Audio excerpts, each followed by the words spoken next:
So I guess what we want to do is just talk about some of our favorite games that we saw from the E3 coverage.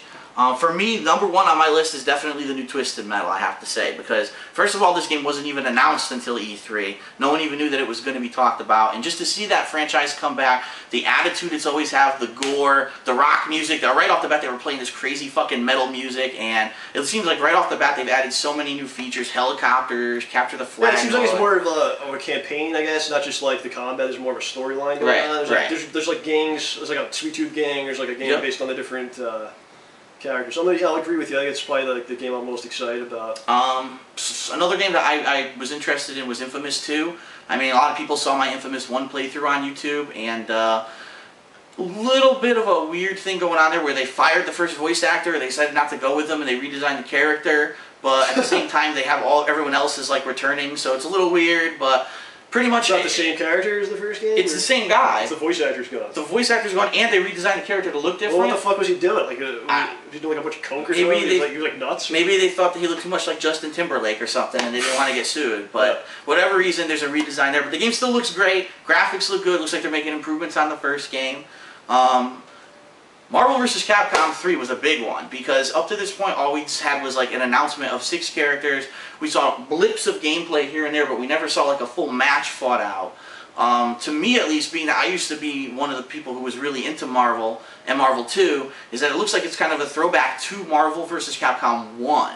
A lot of the things that they've changed, like you can't constantly have helpers coming out when you're blocking anymore and things like that. It's a little like toned down, but at the same time it's kind of refined, I guess. I don't know. I'm not too hot on the graphics though. I really don't like that cel-shaded style that they used for Tatsunoko vs. Capcom, and I'm kind of worried that this game's going to be too similar. Yeah, I don't think they're doing that. They're going that route where it's like it's a comic book to look like a comic book. Right. And I don't really always agree with that. It doesn't have to always look like a comic book. Not everything has to look like a comic book. I mean, there are little touches like they talk, a lot of voices. Like, yes. I think Hulk says something about Iron Man, like go, is his like Metal Man Go or something. Like he's his teammate. Right. So it has little touches like that. I don't know. I mean, I think Capcom really captured something in the 90s, and they're trying to bring it back somehow. That back. Can they do it? It's kind of hard when you've had a 10-year lack between your last really good Versus game, and now you're trying to revive the series. It'll sell. It's Marvel. Yeah. I mean, Marvel 2 was one of the best-selling Xbox From a gameplay standpoint, will it be great, or who knows? We'll have to figure it out. You know? Assassin's Creed Bloodlines is another major one, because a lot of people thought that Assassin's Creed 3 was going to be the next game in the Assassin's Creed series, but it was announced, no, surprise, we're going to have this whole new Splinter series that's going to talk about Ezio and his side story and only follow him, and it's going to have multiplayer gameplay, which is a first for the Assassin's Creed series. Yes. I think this was the first time we actually got to see gameplay, and I actually saw some of the gameplay. Pretty cool. It's kind of like a cross between Splinter Cell, but also the free flowing and roaming of Assassin's Creed, where you're trying to sneak around, sneak behind your target, assassinate him, and then get away before him assassinates you. Yeah, I'm a big Assassin's Creed fan. I think it'll be good. As long as we get the next chapter, maybe next year. Yeah. Not just, it's kind of like a spin-off. Right. But it looks good. I guess that's a good point. We don't want to have them like delay Assassin's Creed for 5 years. We don't want all these spin-offs. Yeah. I don't think it's going to advance the storyline any. So. Right. They announced 2 Castlevania games. The first one is a 3D version, which is kind of, I don't know, because remember the last 3D Castlevania was on the Nintendo 64, and it was fucking god-awful. And then there's a new one that's a 2D game, which supposedly there's supposed to be 2-player co-op, possibly even split-screen co-op. And that one seems to be going more along the lines of the Nintendo DS games, like I think it was Aria of Sorrow. Yeah, like since it's that 2D style, I guess it's got co-op as well now. Right. So that might be interesting. There's another one you forgot, a Metal Gear Rising. Metal Gear Rising? That's with Raiden. Is that the one where he uses the fucking Sony motion to chop cars and shit? I don't know. It doesn't have the Sony... I think that's what they were talking about. Like, you use that to Well, it's for the Xbox also. Oh, well, but it looks pretty cool, because it's the tagline of the game is what will you cut? And they show him just cutting everything, so... Excellent. I guess the answer to that question is everything. Everything will be cut, I guess. Sounds great. So that's another one that might be good. Now, didn't you mention there was a game that you were looking? I'll try to be positive for the Wii, the Metroid Other M game. It's made by Team Ninja. Right. So, Ninja Gaiden guy. So I like that. Maybe it'll be good. It's like a reboot. It's different from the Metroid Prime series. It's like more classic with more action. So maybe I don't really like the Prime series that much, but maybe this one will be good. So we'll throw that in there. Alright, so in conclusion, I guess I really just want to give my overall feeling, or our overall feelings about the E3 this year, 2010. For me, I was disappointed, and the reason I was disappointed is in past years, usually it's a focus on the core audience where they announce their newer games coming out, where they're going with these different series. This year it seemed to be more about motion controls for everyone or gimmicks for everyone. You know, you've got Kinect for the 360 and their new Xbox that no one needs to buy if you already own one. You've got the Sony Move, which again is just another gimmick like a Wiimote, and the Nintendo 3DS, which you couldn't even see, and it's just another DS that you don't really know if you want to have to buy the same console for the 5th time. So I would really like to see a new focus next year back on the core gamer. It's kind of unfortunate. It seems more like these companies are focusing on just making a quick buck, hoping to try to catch up to where Nintendo's been for the past 3 years, than actually doing anything interesting or innovative. It's pretty much like a big money grab at this point. I think they hire these marketing people and they go, oh, this sells, let's make everything like this. Or, you know, this does well, we should make everything like that. It's not really...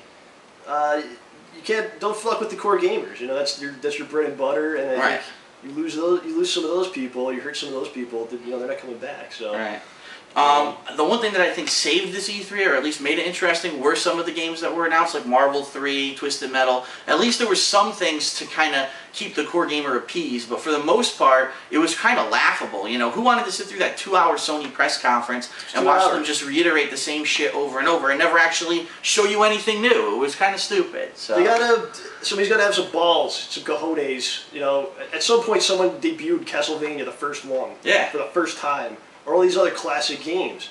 Somebody's got to do that, come out and do that again. Well, I mean, didn't they do that with Little Big Planet, John? Wasn't that just a major... Well, now they're doing the second one already, so they announced that as well, you forgot. Fucking awful. So, at least for me, overall, my overall impression of E3, for a Hateful Truth review, on a scale of 1 to 10, I've got to be honest, you know my ratings are brutally honest, I got to give it a 4. Because there just was nothing there. There were only very few new games that were announced. The games that they kind of were the best games of the conference weren't delved into too much. There was too much of a focus on this peripheral audience of people who are just going to casually play games with these motion controls rather than really anything new that was enough meat for the core gamer. So I was disappointed. Yes, what your Hateful Truth, I'll be the lovable lie. Even though it's true, I'm going to say it's a 2. Oh, yes! A 2! Just a total, you just giving up on lack of focus on the core games, core games, and it's disappointing. It's sad. It's disappointing. I'll cry later. Yeah. So, all right, so that's it for our E3 2010 wrap up. I hope you enjoyed it. I hope you liked, you know. Hopefully you at least got a gist if you weren't following the coverage of what happened and you know what's going on. Obviously, the games that I mentioned that I'm interested in, I'm probably going to end up playing, just so everyone asks you, you're going to do this review or this review? Yeah, most likely some of the games that I mentioned here I am going to be playing. So, that's it. I'm DSP, John Rambo. Thank you for joining me here on the first co-op Hateful Truth, and we'll see you later. Send my check to my house. All right. そしたら今度は弓矢ですね。Okay, 弓 next 矢は we'll ちょっと try ね、 the, 以前より the 凝 bow. ってるんですね。今度はこうして構えます。そしてあれ弓矢を構えます。そして今度はごめんなさい。 Looks like we're having a little interference here. 誰かワイヤレスを使ってますか？ Somebody out there using wireless? Anybody? リハーサルではとても上手にできたんです。 Everything went really well in our rehearsals. You guys need to turn off all your wireless devices.